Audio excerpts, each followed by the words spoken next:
মাসি এরকম ছিটিয়ে পুরো সামনের দিকে চলে যায়। জয় মা।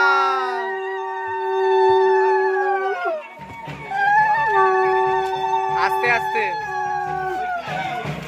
দাদি একটু ধর, পেছন দিয়ে ধর। হ্যাঁ ধরে থাক।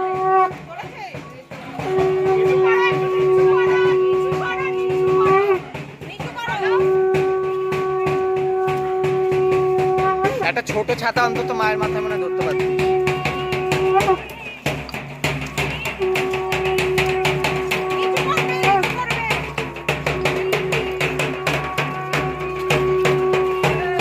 আস্তে আস্তে আস্তে আদি পেছন দিয়ে ধর, পেছন দিয়ে ধর।